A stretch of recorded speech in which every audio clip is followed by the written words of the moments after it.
Hello, and welcome to the Sovereign Collective podcast, where we bring you real, raw truth for your self-empowerment. I'm your host, Sasha Calavoda, and I believe that you can stand on your own 2 feet, but that you don't have to do it alone. I love learning from people who continually strive to raise the bar, to go against mainstream thinking, and who dare to question the general consensus. People who risk being ridiculed or even risk the loss of their professional status as they bravely question the common narratives and challenge the rest of us to expand our minds and to reconsider what we think we already know. Join me in learning how to take control of your health and your mind so that you can have the energy to think more clearly and the confidence to step up and take responsibility for all aspects of your life. We promise to never censor here because I believe you are strong enough to hear the real, raw truth to make up your own mind. If you like what you find throughout the Sovereign Collective podcast, then please share with your friends and family. I so appreciate you. Thank you for tuning in. And now, on to the show. Hi, y'all. This is Sasha here for 2 quick announcements before we get on to our interview for today. First of all, if you are looking for quality supplements, quality tonic herbs, some specialty food items, and you're in and around Calgary, then please go check out Lotus Herbal Health, a great family-run store that has 2 locations in Calgary. You can find them at lotusherbalhealth.ca to find out where their locations are, or you can shop online and they will pretty much deliver anywhere. So quality supplements, tonic herbs, great staff. Check out lotusherbalhealth.ca. Secondly, I want to announce the relaunch of my program called Your Conscious Pregnancy and Parenting Guide, which consists of experts in their fields around the world on consciousness and parenting and education and nutrition and dentistry and homeopathy and more. This is a program I created after my son was born about 10 years ago, a little bit more than that. And I am now very concerned after the events of 2020 for our future generations. And I believe the time is now for conscious parenting and for conscious parents to rise up and to take back our pregnancies and our births and our parenting and the resilience of our children and of future generations. The time is now. We change the course of history by changing the course of our future generations. And we do that by consciously raising them, consciously birthing them, consciously conceiving them, feeding them good food, and taking back the responsibility of raising healthy, well-adjusted, robust people. Resilience. It's time to build resilience. So please go check out sovereigncollective.org/get the guide, and you'll be able to check out all of the amazing material in there. It's time for us to understand how our worldviews are formed, how our self-views are formed, and how to impact that and how that impacts the society on a whole. So check it out, sovereigncollective.org/get the guide. And now on to the show. Hey everyone, Sasha here for another interview for the Sovereign Collective podcast with my friend Ashley Edith. But before get into what Ashley's here to share with us today, I want to mention a few things to remind you, give you some reminders. First of all, if you have not signed up for the mailing list, please go to the sovereigncollective.org and sign up there. This content on this podcast is the kind of content that gets targeted by censors, and it may disappear from different platforms at some time. I don't know if you're watching on YouTube. I have a little bit on BitChute. I do have to update my BitChute, but that's if you want to watch videos. I'm going to get them all into BitChute, but of course they're the audio ones. But just in case I disappear, get on my mailing list so I can let you know where I'm to be found. Second of all, if you are a parent to be, if you are considering, if you have impact or influence on children, then please go to the sovereigncollective.org/get the guide. We are living in a time where our children are at risk. The future generations are at risk. They're being led to believe all sorts of crazy nonsense. And we have a whole generation, many generations, most people have to recover from their childhoods. So what if we had a world where children did not need to recover from their childhoods, or adults did not need to recover from their childhoods? This is the goal of my program. I want to inspire parents to really care about not fucking up their kids, to create healthy, well-adjusted, robust people who can think for themselves. And the way we're going right now is that's not the result we're going to get. So anyway, sovereigncollective.org/get the guide. Last of all, for me, daily medicinal mushrooms are daily non-negotiable. So if you're interested in learning about medicinal mushrooms, ordering tonic herbs, go to my sovereigncollective.org/store page and check out a discount you can get there for New Earth Organics. If you order online, you get 10% off. Put the discount code in of Sasha 10 and you'll get 10% off your order. And that's all I want to talk about today. Just got to get a little bit of business in there. But now to my guest, Ashley Edith, live with me in person here today. We're going to talk about a fascinating topic that we don't hear very much about. We're going to be talking about Yoni steaming and getting to know your innards and yourself. But first, a little bit about Ashley. I have known Ashley for quite a few years now. She has been on her path to truth and health and knowing herself since her late 20s, 2008. She said she went down that path. She's a holistic nutritionist, but she's also now specializing in something that a lot of women don't know about or do, and it's Yoni steaming. And she has come to doing this through her own struggles with her own menstrual cycle, her own hormonal health, and it has brought her to a place, I think, I don't want to speak for you, but I think that a newfound place for yourself that you've never been before, right? Absolutely. So, yeah. Mhm. So we're going to get into this, but we're going to talk about her history. And I want to talk, first of all, to you about why you got into this, what your struggles have been like, what got you down this path, and what has it meant for you? So, like you said, in 2008, I had debilitating periods. I was calling in sick. In school, bringing several pairs of clothing to change in, hiding in the bathroom, skipping school. It was a challenging time. I had awful periods. I was puking, I was fainting. This was all was this ever since you got your period? Yep. It increasingly got worse. It just increasingly got worse, and no discussion around it. Nobody told me what to do. It was just, here's a pad, deal with it. And it was really hard as a young girl. I got my cycle at 14. So it was tough. High school really sucked. Really sucked. So fast forward, in the working world, almost losing my job because of my period, because I'd have to call in sick all the time. So I was at home watching a documentary on Ayurveda. I was sick of daytime television. So I was like, I'm going to get into documentaries. And I watched this documentary on Ayurveda, and I call it my benefits plan. And I asked to see this doctor, and they're like, well, you can't see that doctor. You can see a naturopath. So, and I didn't even the oldest medicine on the planet. We won't cover that. Yeah. But they directed me to a naturopath. So here I was at the gym, had my appointment booked, but my period came on and I was gonna faint at the gym. So I had to get off. I was sick of popping Midol. I tried the pill, went to the doctor, was like, get this off out of me. I couldn't do it. It was, my body was screaming at me like, no. So first tick Well, of that's some womb really, wisdom saying, yeah. do not do this. So I didn't. And it was like 3 months, and that was right. And that's what normally people, we were saying before we started recording, like teenagers, as soon as they have a problem, they get put on the pill, it's ignored, their hormones are suppressed, their hormones don't get to naturally mature. Yeah. But you only lasted 3 months. Right. Yeah. So you knew. Yeah, it was awful. It was like my body was screaming at me when it was my cycle. It was absolutely awful. So yeah, I was at the gym, and it hit me, and I was like, oh my God, I think I have to take Midol. So I go to the drugstore, which was right on the corner, and this pharmacist there was also a TCM, and I'm looking at the pamphlet. Nice. And I was like, is this you? And I was like, is there something natural I can take? And he was like, yes, there is. And I was like, can I make an appointment with you? And he was like, I can see you in 20 minutes. And that is like, my life forever changed at that point. Wow. Him and his wife put needles in me. I had acupuncture for the first time, and I fell asleep on the table for an hour. My body just needed that deep rest. Put me on this stuff, helped my period. It was amazing, and got me reading books, realizing, food is also an enemy at times with all the chemicals. And yeah, I totally just changed my diet, enrolled in holistic nutrition courses, and met a whole community full of amazing healers. And that got you on your path. So before that, you hadn't really been into the health scene, working out, but not organic food, not real food, No. Isn't that crazy? You have all these problems, and your doctor should suggest to take maybe endocrine disruptors out of your world through food and fragrances. It was just Midol, get on the pill. It was always get on the pill, get on the pill, get on the pill. Yeah, it was That's awful. negligence. It's malpractice. Never a discussion about what I was eating or anything.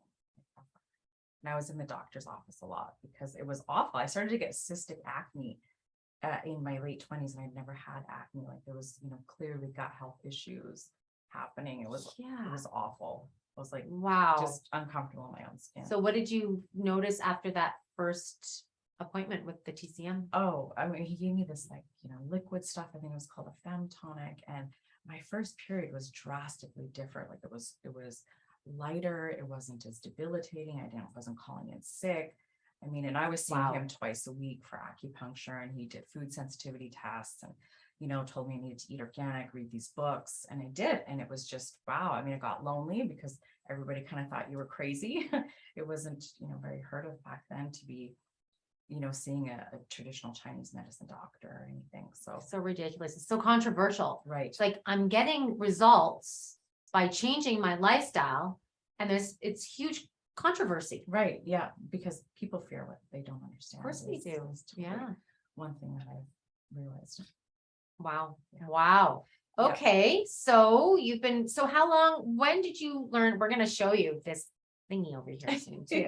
Yeah. So when did you learn about Yoni steaming and womb wisdom, and what attracted you to that particularly? Right. So when I look back in my journey through holistic health, there's always been hits of, Ashley, pay attention to your womb wisdom. Like the first health conference I ever went to, Longevity Now, my family jammed on me. They were already kind of thinking I was a little weird for being at a health conference there and not visiting them. So they jammed on me and they asked me to volunteer at the women's conference. And I was, tapped out. It's a long 3-4 days volunteering. But I was like, well, I've got nothing else to do, so I'll do it. And, being a woman, hearing a talk on our health just blew me wide open. I was like, whoa, we're dealing with some stuff, right?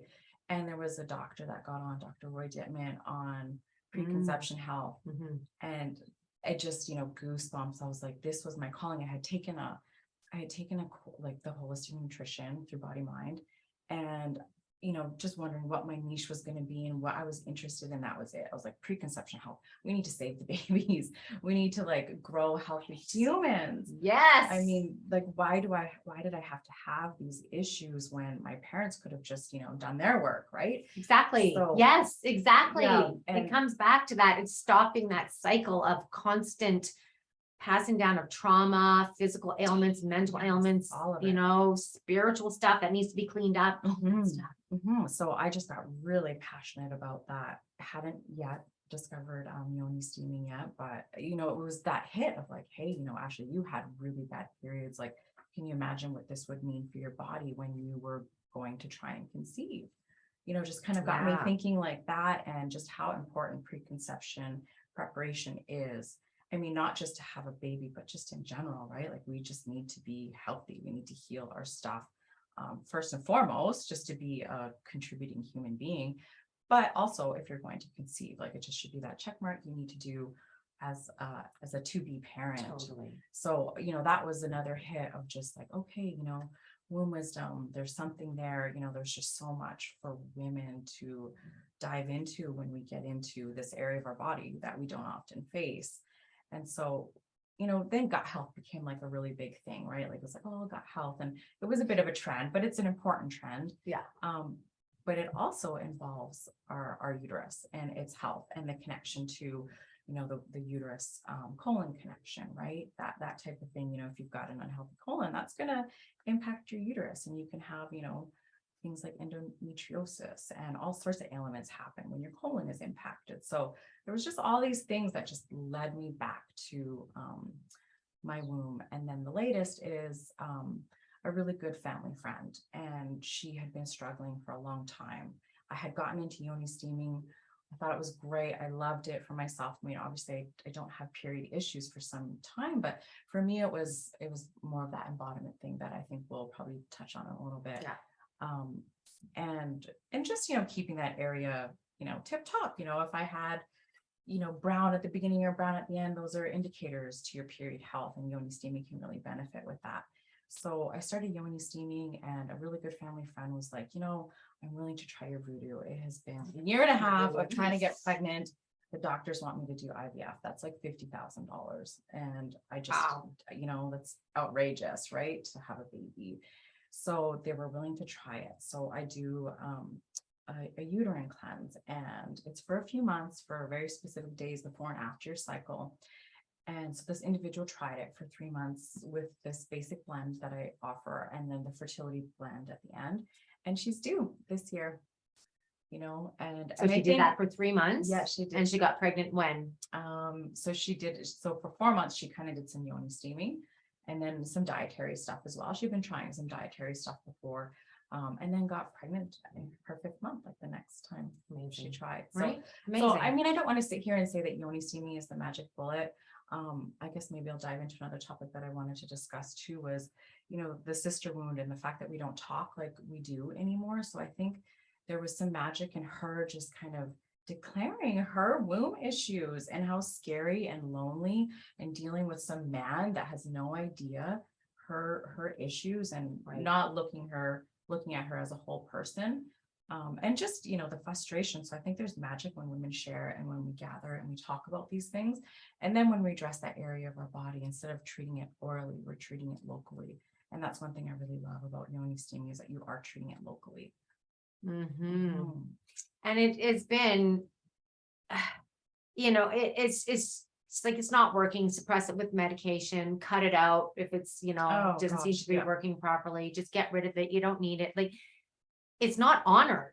And we don't talk about it. And then and then I know so many women that look at their own bodies as the enemy, right? And that it works against them. And then there's no love there. There's no understanding. There's no desire for connection. And there's no desire to learn what that is. No, I did a market, and there was a woman that came in and had a hysterectomy, and she didn't even know if she was a woman anymore.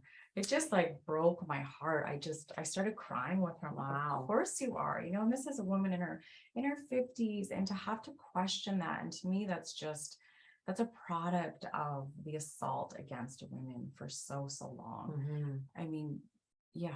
I mean, the doctor's obviously not going to have, male or female. I feel like when you're in that world, you're not having these sensitive, spiritual, all-encompassing conversations around your womanhood and what that means, your hormones, everything, right? So yeah, there's so much there, as you know, that's not right. Right. So now you're working with yoni steaming. So should we show the thing? Let's do it. Let's show the thing. I don't know. Are we going to do a little demo? What do we do here? So I can, we look at this thing. We got this fancy little stool. It's a stool. So some will call it a yoni box or a yoni stool. You can get ones that are completely enclosed. I kind of chose this. Obviously, the price point is a little bit better because wood is so expensive these days. Oh, yeah, no kidding. But yeah, you basically sit on this. It's a stool. You sit on it. Your pot of herbs will go underneath, and you sit over the steam. You wrap up in a blanket, and because so you wrap yourself all around it. Yeah, you just stay nice and warm. There's literally yoni gowns that you can buy too, but a lot of them were kind of on the toxic end because they were coated, right, to keep the steam in. So I can't really find. I mean, there's some heavy silks you could get that I think would be really beautiful one day, perhaps. But yeah, this is a yoni stool, and you just sit on top of herbs, and your vagina is a mucous membrane, so it absorbs those medicinal properties of the herbs, hits the bloodstream, hits the uterus. So how big is the pot? Like, you just have a normal pot that you and just set it on the floor? Yep. And then how long are you sitting there for? Anywhere. I mean, I do recommend the first time about 10 minutes, just see. It can be quite emotional. Oh, really? Yeah, there's a lot, and it's definitely one of the number one ways to deal with like womb trauma, uterine trauma. We store, physical and emotional traumas there. So yes, I want to say probably 80% of the women that I have gotten yoni steaming have balled their face out the first time they've steamed. Wow. Including myself, including you, because you're facing this area of your body in a very intimate way that you've never faced before, and it's beautiful. And I just think we hold so much wisdom in this area, and it's released. We have a portal within us, and it's released. I think. Portal. I love it. So when you're sitting on it, are you putting your legs a certain ways to open up? You just how do you make sure that it gets in? Like, how do you? And I think because you're going to be sitting within this, so you want to put your bits, your yoni. Are you do you spread open and get in there? Yeah, and that's really why I like the triangle design, because you can kind of have your bottom here and then your legs kind of going this way. Yeah, and just get comfortable as you're sitting on it. And I've bought a hot plate. I like this design too, because you can have a lot of women won't have a pot. without handles. So when you have a box, you got to have one without Right. a handle because it's just too wide, but you can Yeah. kind of have the handle sticking out in Yeah. the back. But I have also a hot plate that I will put under there if you want a longer steam, because it is like a sauna, and it will, like a sauna, draw toxins out as well. So it's detoxifying as well. So is there a chance of burning yourself? Yes, Like- I mean, you would want to test the steam before you got on it, and you usually just test with the inner part of your wrist. Right. So you just, you steep your herbs for 15 minutes, get all those volatile compounds trapped in the water and the steam, take the lid off, and then, just test it every 5 minutes or so. So it takes about maybe 5-10 minutes for it to cool down, depending on how cold your room is, right? Right. Mhm. Right. Yeah. So you just sit and you do Okay, your Yoni steam. so- It's lovely. It feels fantastic. So for you guys that are just listening to the audio, you might want to tune into the video and see this handy stool. Very simple. Yep. Very simple. Just gets you in the right place to be able to get those herbs in there. So what kind of herbs are you using? And you have different herbs for different purposes. Right. Yes. So there, I have two blends basically. One is called the Basic Queen, and one is the Fertile Queen. They're both, rooted with the red raspberry, but they'll have like dong quai, mugwort, just red rose, a lot of those herbs that increase circulation, reduce clotting, cleansing to clean the uterine wall. And that's another thing that will happen is, as you steam, I like to use the analogy of wallpaper. So as you're steaming wallpaper, the matter comes off, and that's kind of what's happening with the steam. So you don't have anything coming out as you steam, but your next cycle, as our uterus cleanses, right, and sheds the lining, it can be a little bit more intense because it's just doing the work it's supposed to be doing. Yeah. So you can have a little bit more intensity as your cycle, as you steam for the first few months. Right.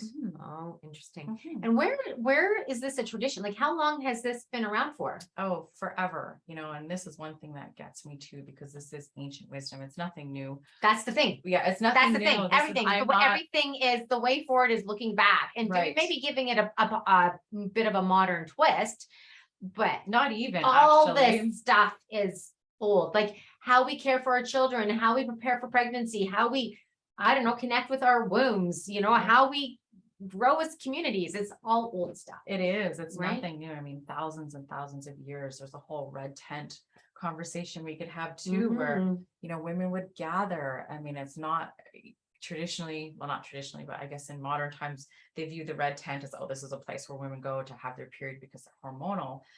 But Right. in ancient times, women would gather together because this is when we are most intuitive. And we would make decisions for the next 28 days for our tribes and our communities because we were most intuitive at that time. Luke Story, I was just listening to his podcast this morning, a very interesting talk around how we are 4 different beings, basically, because we have 4, phases to our menstruation cycle. And how, from a physiological perspective, we change, we physically change. So we could be deemed 4 different people, but it's a beautiful thing. Like we're not the same, wisdom, like women need to be honored for the seasons that we are. And so, yeah, during those times, we would just go in this beautiful place and gather together, share our wisdom.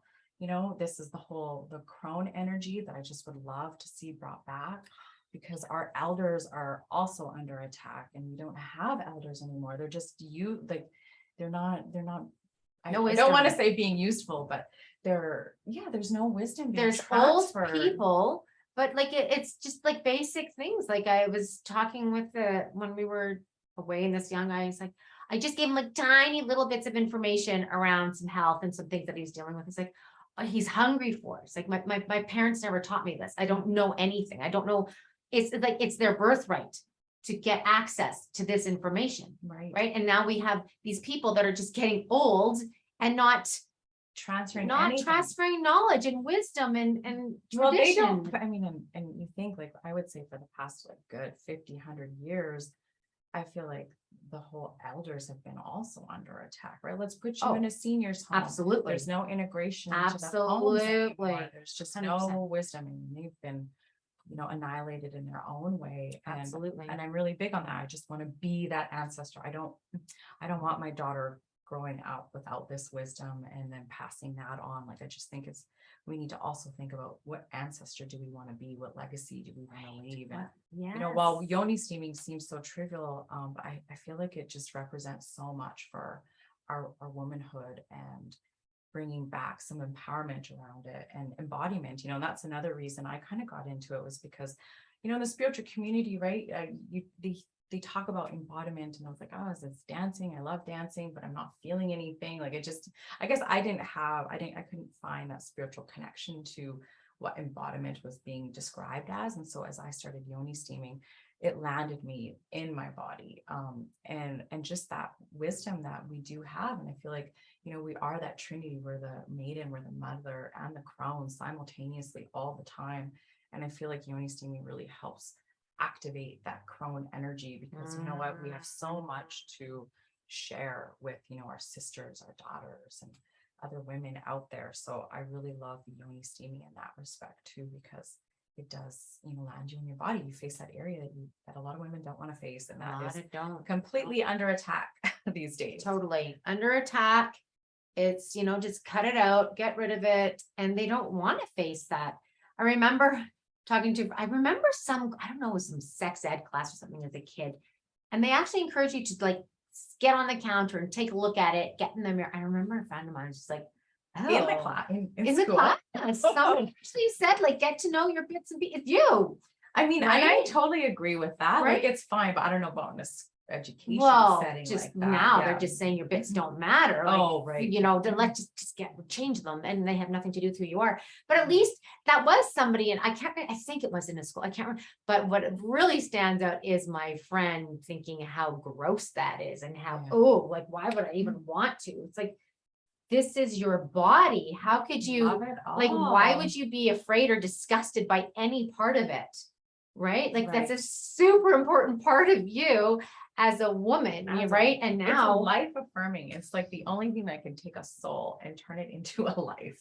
Right. It's a beautiful, beautiful organ that we have that is not honored and talked about at all. And that embodiment is we've almost made like the body a trivial thing, a bad thing, but we are here in this lifetime, experience life through this body. And this body has so much to share and to wisdom to guide us and to show us where we need attention or what we need to acknowledge or resolve. That's right. Right. And we're not doing that. No, I feel like we're just not tapping into our wisdom. We're outsourcing it. We're always looking to somebody else, that podcast, that talk, that blog, that social media post. We're not keep listening to the podcast, but right? But on these the elevated know podcasts, yourself, right?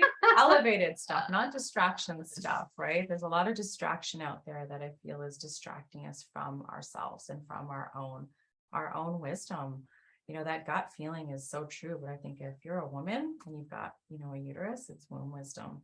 Our womb and our heart have such a beautiful connection too. And I think, just leading with your heart and your womb through this life can really serve you.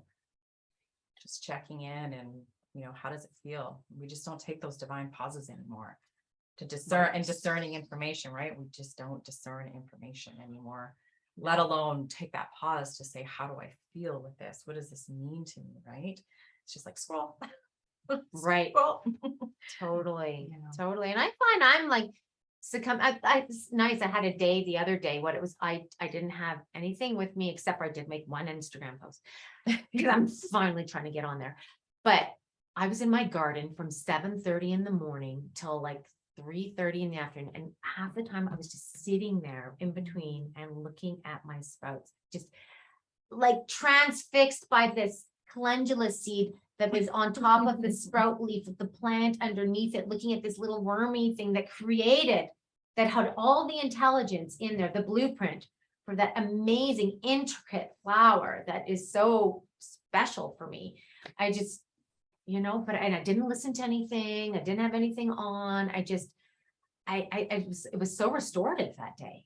It was exactly what I needed to do. And that's what we do. But I find myself like, oh, I'm cooking, got to listen to something, got to plug in, got to learn. Right. I mean, there's so much great information out there coming, especially in the world of holistic health. Like I have to stop myself too. I'm always listening to a talk, a podcast. I mean, it's the great downloads, but taking those nature breaks and Mhm. tapping into you is so Mhm. important. Mhm. Absolutely. So coming back now to the Yoni steam, what was your cycle like up to when you started doing it? And has it shifted since that? Like, how has your cycle changed? I mean, I've definitely had pain-free periods for, probably like a decade, and it's awesome. But we diving into like period health and just, what is the color of your blood, the texture and those type of things. So I've noticed definitely with Yoni steaming, after having my daughter, definitely because I got my cycle 6 months after having her. And it was different. So I immediately started Yoni steaming. I should have done a steam right when I was Right. afterwards, after having Have you, her. But did you start it before having her? I Or had, you yeah, did? I Oh, you did, had? yeah. Okay. But yeah, you'd notice a total transformation. I thought my period was great. I thought it was good. My color was great, but it just got So better. now what do you see in the color? What? It's that beautiful, like, crimsonish color. I don't have brown before. I don't have brown after. It's just a nice bleed. Yeah, and it's not too heavy. I mean, I found it was light, and that's really a great benefit to Yoni steaming is it does thicken the uterine wall, so you actually have something to shed. So a lot of women have come to me because their periods are so light. And I just think that's a uterine lining thing. You need to have a thicker uterine lining. So you were actually shedding something as you have your period. Oh. So it really has helped with that too. Yeah. And what about fertility? How is it helping? Just that women? circulation, plus some of those fertility type herbs, right? You're just hitting your uterus right away with them. And it's this, and I feel like there's a circulation aspect there too. Just increasing the circulation. It's, how often do women even sauna? There's not a lot of women that are hitting the sauna. This is a really, accessible way to sauna in a sense. Right. So that circulation is really great. The uterine lining, having a really nice place for that egg to implant is super important. I don't know, maybe even the release mechanisms of the eggs, who knows? I don't know about that, but the uterine lining for sure is definitely a huge, huge benefit because it is creating a really great place for that egg to implant. Oh, and another thing too, with my friend that was having her fertility issues, the doctors were scaring her because they found a cyst. It was like, a centimeter or so, right? Nothing too huge, but they're like, oh, you have this, we should measure, or it was an inch. So, fair size. It was like an inch or so. Yeah. And they were measuring it. She had been seeing them for 8 months or so. And the cyst started shrinking with her Yoni steaming within the first month. It had shrunk.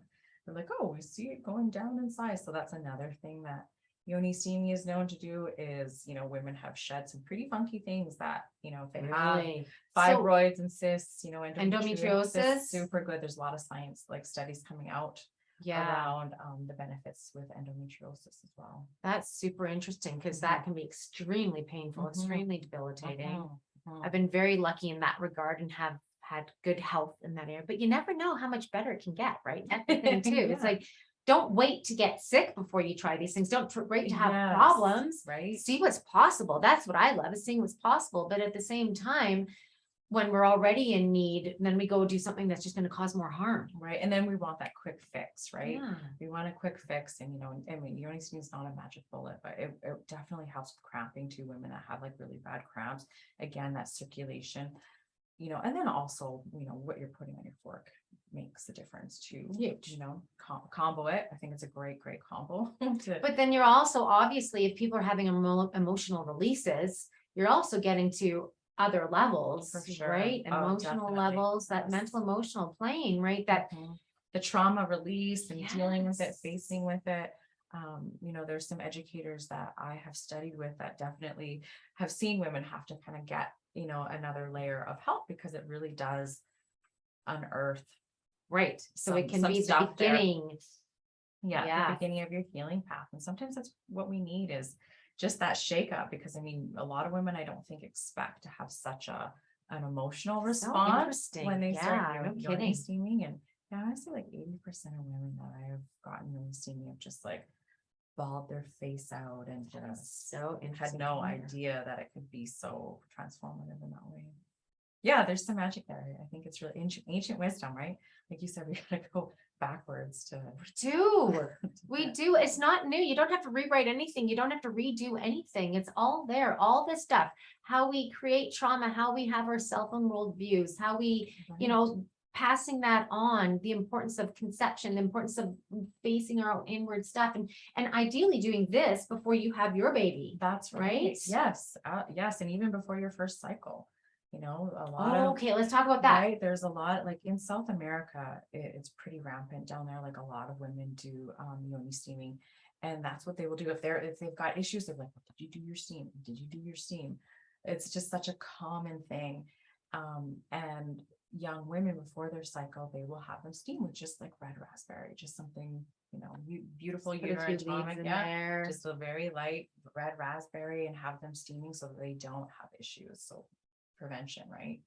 I wonder what their rates of just hormonal imbalance and period problems are down there in comparison. Interesting. Yeah, I have not looked into that, but it would be very, very interesting to see compared to the path that our teens go on in this part of the world. Oh, you have painful period, here, take this pill. Maybe you need an antidepressant at the same time because you're probably a little bit crazy. Right? Yes. So let's calm you down, right? You crazy woman. Right. Yeah. South America and Africa too. Big, huge. Steamy. Yes. Yeah. Yeah. There's a really great account called Steamy Chick. She's really into it, and I love her stuff. Steamy Chick. Steamy Chick. So, but let's talk about how we can find you. So you're on Instagram and you're posting all sorts of interesting things. I am at Steam a Queen. Steam a Queen. Right. Bring forth your inner queen. Bring forth your inner queen. And we need to do that. We need to own that, because we're living in a day where men could have babies. Men might have wombs, right? Women, you know, have penises. Like, it's time to really stand up and honor the masculine, the feminine, their roles, right? What we are here to do, our nurturing selves, all of these energies. Motherhood. Oh, the way it should be. Yes. No, I am not down with what's happening, especially at LA Pride. Yes. Oh, I don't even know. Yeah. Oh. Anyways, you can look at that up. It's some horrific stuff there. Really? Just stuff that, you know, should not be, you know, let's encourage kids to come, and, you know, just trying to take away genders, right? More of that type of conversation. So, and I just think, you know, we need to reclaim our wombs. Yes. More so than ever. It's definitely, you know, embrace the feminine and masculine within us. I've been really diving into the, you know, the dark feminine and how that is so necessary right now. That's, you know, the rage that we have. Like, we're allowed to be angry. We're allowed to have rage. I've been angry. Yeah. Yes, I know. I think you embody dark feminine. I love that. Dark feminine. No, I love it. We need it, right? It's the yin and yang of both sides. And we need that, because our wombs are under attack, and it's time to reclaim them for what they are meant to be: life affirming, birth giving, intuitive living women. And knowing that's such an important role. How do you create a healthy, well-adjusted society?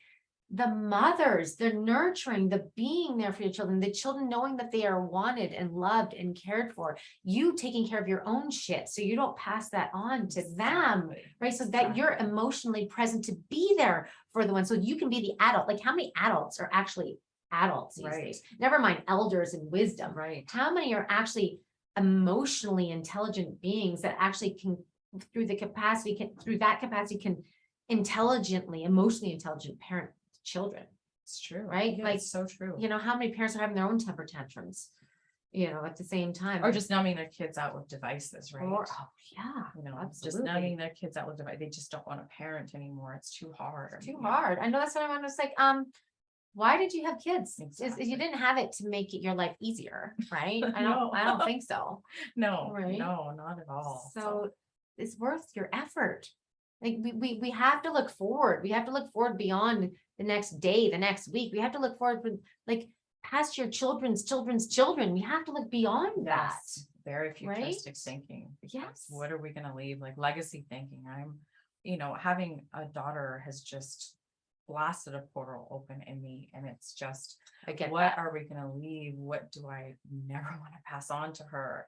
what does she want to be? You are molding this being. Yes, you are. It's such a responsibility that I've just never realized before. And That's why I created the program, because like nobody told me how insane this is. This is a massive responsibility, and it's like the most normal thing, but it's the most amazing, magical, powerful, life affirming thing, you know? it is. It totally is. And I just think all of the things that you stand for are, so much of society has no clue about, your conscious parenting, Mhm. right? Like how many people are, yes, I need to take that. No, they want to go take like these nilly-willy parenting courses that teach you how to change a diaper or something, right? Like it's just, it's not the real life stuff that needs to be taught, the legacy work that needs to be built. I just think there's so much needs to be built up and passed on, and just with full force, because the world needs it right now. Oh my As goodness. you know. I really feel that we're at a time where we're choosing the timeline, right? We're going to choose We do. Yeah. which one, and maybe it'll split. Maybe we'll get to go on our merry ways and our own choices. I don't know, but Either way though, we still have to, bring forth what we want 100%. to bring, be that ancestor, do the legacy work, because, beyond us, right? My parents don't know it. I don't know about yours, but right. They're not passing it on. So we have to be those ancestors. We have to be those ancestors, and we do. And we have to bring that, like, just the confidence in knowing who you are and where you come from and how you can pass that on to other people. Like it's just such a big energy, all of it. And I'm so shocked at how uninterested people are. Not you guys listening to this, I'm sure, but it's the general masses. the general masses. Right? Like you were talking about women and women being suppressed in the past and things like that. And that's true. Absolutely. And I want to talk about your women's circles and things like that. But I think we've allowed that to go to the other end, where I'm like, I'm not just a baby maker. I'm going to do the job. I'm going to do this. I'm going to show. And then we put that nurturing aspect of ourselves way on the back burner. There's no balance and anymore. It's no balance. And we don't see that work as sacred. We don't see being a stay-at-home mom as sacred anymore. Oh, I know. But You know what I think about when I think about growing up? My mom went to do another degree when I was in, I think grade 5, maybe grade 6. But what I remember is my mom being there. My mom having food ready for me, being there if I need to run home, if I got hurt, if I, when I was a little bit older, I was playing outside. But once upon a time when everybody just played outside, free play everywhere, but my mom was at home. And I didn't really realize it back then, but I realize now how safe that felt, right? And how that also supported my confidence. For sure. Right? Knowing that my mom was there to take care of me if I needed my mom, and she nurtured me. Not just set off at like 1 year old, 8 hours a day in the care of somebody else, right? I know it's amazing. Parents don't think that way these days. It's just the normal. Get back to work.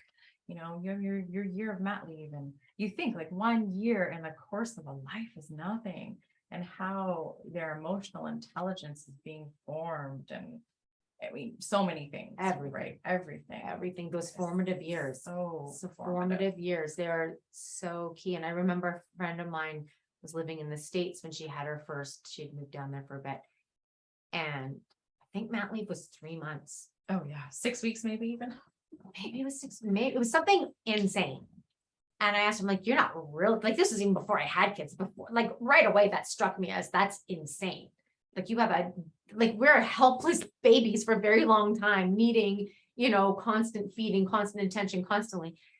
And I remember I said, well, you're going to stay home for longer, aren't you? And she says, well, nobody else does. Why would I? Wow. I was like, wow, where is that connection? Like for the me, inner knowing of right? Like, that this inner is knowing and that need. Like for me, my son, he was born. I'm like I literally thought this kid could kill someone, and I can't stop loving him. Like that, my bond was so strong. Like I couldn't.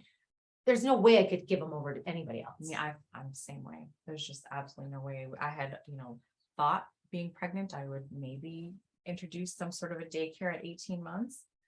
Right. There's no way. No way. There's And how no old way. is she now, your daughter? Two, almost, well, two, Two. 2.5 in August. 2.5 in August. And there's so- just no way. There's no way she's No. going anywhere without me. Right. Especially after the past couple of years. Right. Yeah, right. We need to protect them more than ever before. Absolutely. Oh my goodness. Right. Okay, so let's talk a little bit more about, you were supposed to have a room, a women's Women's circle, yes. and you know, No, I didn't. What yes. happened? Yeah. So my truck got stolen with the car seat. And so, that ruins the plans of being able to get me out of the house before me. So that really stung. Yes. But my intention with the women's circle is to just have us gather again, at the market that I did. That was one thing that I didn't think was going to come up, which was, do you have women's circles? Do you have workshops? Because I would love to just, chat about these things as women. I mean, we love to talk. We know that, when we get together, it's just so healing, even from a hormonal perspective, to have our conversations, just to be seen, to be heard, and held in a safe space. And I think that's what women's circles can represent. And I really want to get doing those again, because I think there's just so much healing. I think, when we gather, we heal. It's that whole red tent vibe. And I just think it's important for us to just talk. And if we could talk about some of our uterine issues, our PMS problems, however you want to name it, I think there's just so much healing in declaring that and just speaking your truth around that and just getting it out of your womb space, relieving some of that emotional baggage that we may be storing there. So right, releasing it from your womb space. That's another thing. That's right. Wait, well, I never thought of holding stuff there really before, but yeah, it's such sure a there is. center for women to be holding emotional, in our hips, everything, just the way we store those emotions. So yeah, and I just think women's circle is such a great way to gather and heal, collectively. Because obviously we'll get all sorts of walks. Half the women that were enrolled, I did not know. And it was really great. It was really great to see the enthusiasm around wanting to gather. yes. And so coming back to this ancient wisdom, Mhm. those that are attempting to control the masses these days, they are fully aware of this stuff. So what you said really made me think of like that gathering is very healing. So what are they trying to block exactly is that gathering for a very specific reason, Our right? intuitive, sense when we gather together as women is just heightened. And I just think that has been known forever. And I've been, reading up on her history. And, women are, I guess when I look back at some of the, the history of our First Nations people here, that's one thing that they did was they ruined the matriarchs because they were the key to the community. So let's take away their children and put them in residential schools. Right. Let's destroy them. Because come on, could you imagine if your baby was taken Oh, from you? I no. would be No. devastated. I don't know how I would ever recover from That's that. like my worst nightmare. Yeah. It's my worst nightmare. Like I could start crying. I know, me too. Like, right I know, because it's like I am. Oh my goodness, like seriously. I have nightmares, and I'm not even like kid. I will have things stashed around the house if I'm home alone because I'm like, nobody's going to take my baby from me. Right. And I know that's some of my intergenerational trauma being First Nations as well. But right, when we look at that history alone, and that's like the repeat playbook that they use on everybody. Absolutely. Let's destroy the women, destroy the kids. The men will be easy, and wash, rinse, repeat. Right. So that's really what public schools are too, right? Yeah. They're not obvious like the residential schools. They make them look like they're for our benefit. Like we got to teach this curriculum and teach the kids and get them educated and get them out there. But the beginning was not benevolent. No. It was how do we get them for this minute? How do we put our ideas into those kids' heads? And then, then work on the whole women thing, right? Like, Right. they got to go back to work. You don't need to very be stay-at-home. systematic. You need to, that the whole feminist movement that was very, pro equality, which has never been about that. Like, let's get back to work and I'm going to be the CEO and everything. And it's not that I don't believe that, but I just think as women, we have a cyclical nature, which, on a broader level, it's bearing children and being the mother and stepping away from the workplace and just honoring those years and shaping our children the way they're supposed to be. You And know, I- healthy men, healthy masculine, healthy feminine. And Yes. Yeah. Yes. Yeah. Healthy. And we don't even honor them. We just think masculine is dirty, right? Right. Well, I It's mean, and there's a toxic war on the masculine. masculinity too, to masculine. Oh, massive. Right. Massive. There's just a war everywhere. And, you know, just as a woman, I feel like this is where I'm starting. I know I've had my own, you know, period problems, and it's just been very full circle, I guess. And now that I'm Yoni steaming, like being the vagina woman at the market was wild. So was it well accepted? You What know, were people a yes, little bit like, what? You Or know, I how had, did they? I had a few, oh, that's anti-science, because I was trying to, you know, market to a few different types of women. Like, you know, the Goop show is really big. So, you know, Gwyneth Paltrow's Goop show. So I had like a post drop about her. And then, you know, also some of the more the ancient wisdom thing, just to kind of, you know, maybe capture interest of a broader group of women. Yeah. But it was the men, actually. Like my partner overheard a man saying, "Oh, that's anti-science, it's Gwyneth Paltrow," and they're like, "What do you know?" Right? But then again, right, like par for the course, men thinking they know anything about what it's like to be a woman, right? Like, just shut up. Right. You don't get a Right. say. No, you don't get a say. Right. And I love that you're talking about that cyclical nature of the life of a woman, because that's one of the biggest things I also, through one of the things I try to recommend to people or to inspire people, is to take back rhythm. I don't like routine, but I like rhythm. So Rhythm and seasonal devotion, eating, yeah. we have our monthly rhythms, but we also have our rhythms of our life and seasons of our life. And those should be honored as well, right? Agreed. Like what you're doing in your fertile years before you have children, it's not going to be the same thing as when you're postmenopausal, right? Like, and those stages need to be honored. They're very powerful. Oh, And if we could just bring that through, and then crone energy, the crone energy, just needs to so like powerful. remind us of that all the time, right? We just need to be told we are cyclical beings, like, you know, on a macro and micro level, and just, you know, it's so easy to see once you step back and look at it, right? When you discern that information, you're like, oh, wow, that actually makes a ton of sense, right?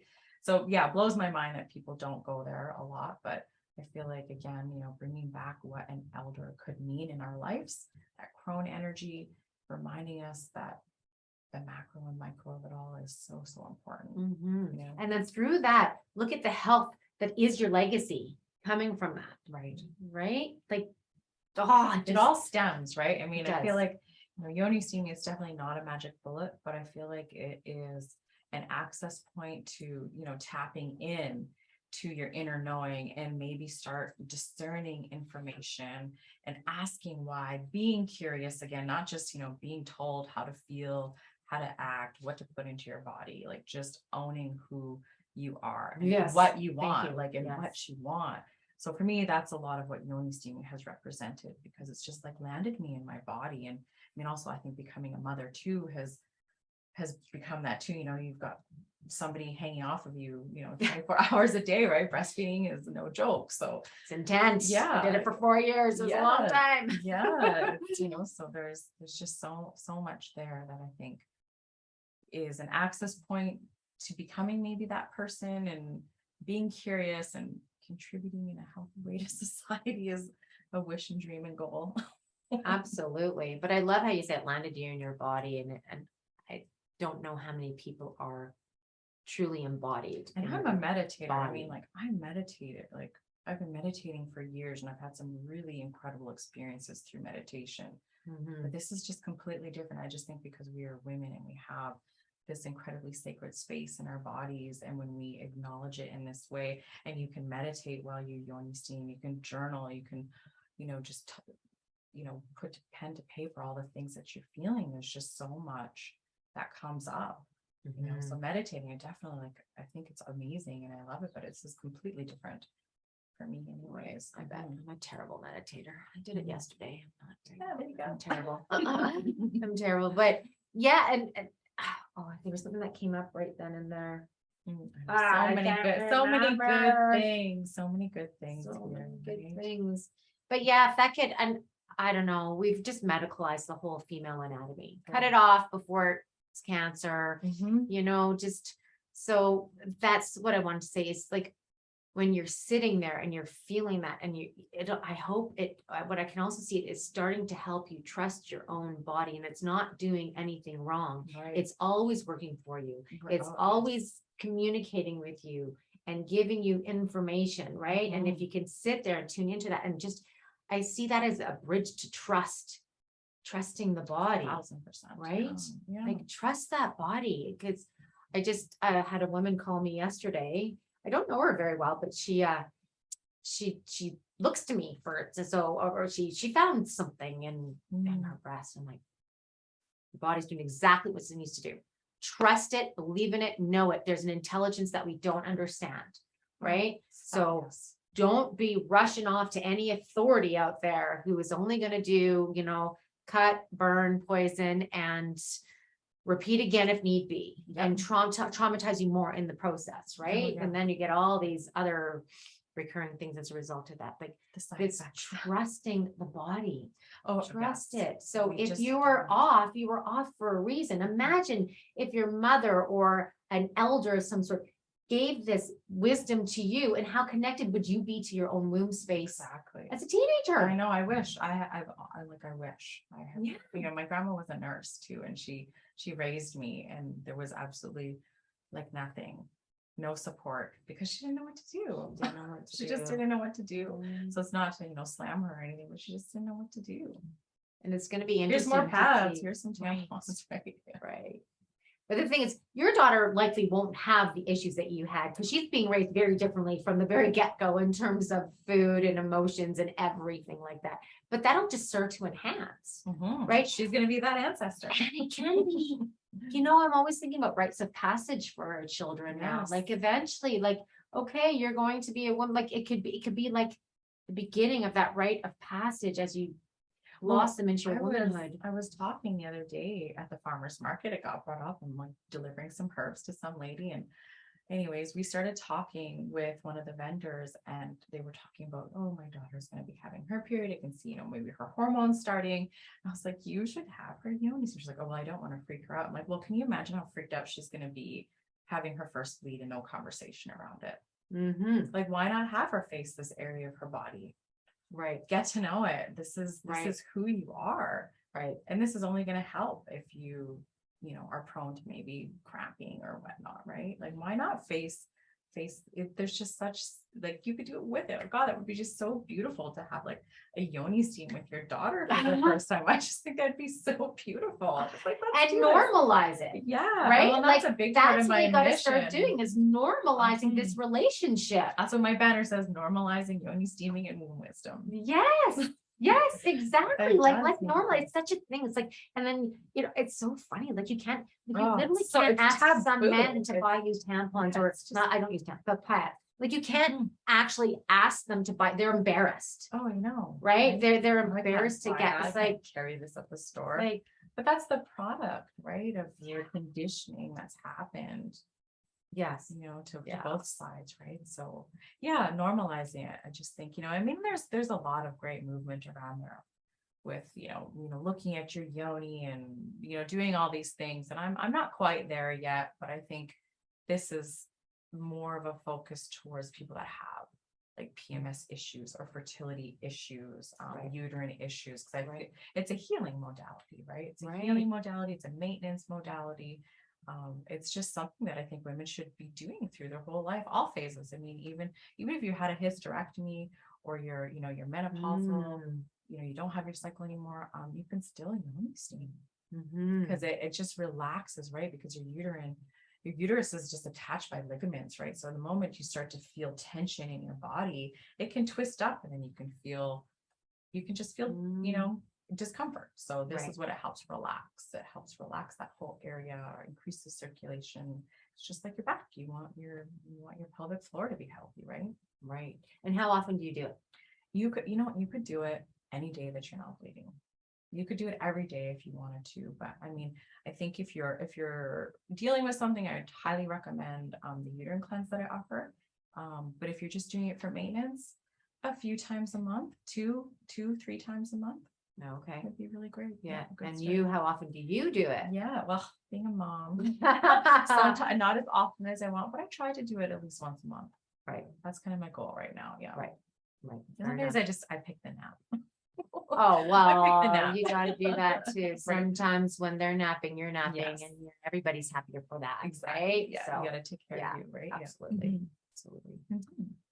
Well, I think, oh, one last, did we talk about healing the sister wound? A little bit. So I think it's kind of, I guess it goes along with, the history that women have and how the sister wound is a byproduct of some of that intergenerational trauma that we have, and how we feel that moment that you feel that you don't want to support your sister no matter who she is, I feel is a form of a sister wound. If you get jealous, if you feel anything less than happy for a fellow sister that is doing something great for the collective, if your first reaction is like, oh, what's she doing again? Or, those type of like micro, or not supporting, or like, say if you're scrolling along and you don't want to like, why don't you want to like, why don't you want to like their post? Why don't you want, those can be maybe some manifestations of the sister wound and it being some of that intergenerational trauma because we have been suppressed for so long. I was listening to talk about, when they started burning witches and how we literally had to survive by ratting out our fellow sisters, right? We had to say, she's the witch, not me. Not that it even existed, right? Right. So we had to rat our own sisters out to stay alive, So how does that transfer through to today? Right. And maybe is that some of the transgressions we have towards our fellow sisters and say, whatever example, not liking their post or just not celebrating them for their efforts, because whether it's something huge or just something small, like we should celebrate them. So I think the sister wound is definitely there. I think sisterhood is broken to a degree, and I feel like women's circles can help heal some of that and just come to light, like, wow, maybe I'm being a massive bitch and I don't know why. And maybe that why is because we have this collective sister wound, right? So I feel the sister wound is it's just something that you can be conscious of and see if that is a part of your everyday. Right. Yeah. Okay. So again, coming together in circle. Yeah. Just supporting one another. Right. Because I just think love is the way, right? I mean, not to sound cliche, but how are you going to get that woman on the pill to get off the pill? Not by hating her. Right. Right. Yeah. Absolutely. Showing some sort of love, whatever that is. Right. Okay. So just see, I think we talked about anything else. We talked about lots of things. Okay, you're Steam a Queen on Instagram. Is there any other ways that people can get a hold of you, or that's the main thing? That's the main way. I'm between breastfeeds and naps and wee hours of the night, I'm planning to launch like the uterine cleanse course, because there's a lot to it. It's steaming on specific days before and after, and having like period health assessments done. So I want to launch that soon. I'm working on it. So I'll have a website hopefully in the next couple months. So you can just check my Instagram. It'll be there. Are you working with clients though? Do you work with people? I do. Yes. Yeah. So if you want, if you're consulting, if you're well, Ashley's consulting. So if you're feeling that this is talking to you, women out there, right? If you want to connect with your womb, if you want to see what's possible, if maybe this could be the beginning of healing, or maybe this is just going to regulate and make you be a happier person every month. Maybe we should combo something with your course. You can get some Yoni steam support too. Oh, preconception, baby. Some preconception support. Absolutely. I'm very passionate about that too. Oh, huge. Yeah, absolutely. And that's something that we need. We don't have these traditions around that anymore, right? Traditional societies had very specific traditions around supporting and building the body before and after, and we don't. It's like, oh, you can't get pregnant. Here, take this drug. It's like, wait a second, back up, right? There's a reason why you can't get pregnant. Let's look at what that could be, right? And that's probably a myriad of reasons that can all be addressed if one is willing to look, right? That's right. I agree. Yeah. Okay, Ashley. Well, that was awesome. Great conversation. I love it. So yeah, check Ashley out, Steam a Queen on Instagram, and like this if you like it. Remember, sign up for the mailing list, and have a great day. Thanks for tuning in, and we'll see you next time. Ciao, everyone.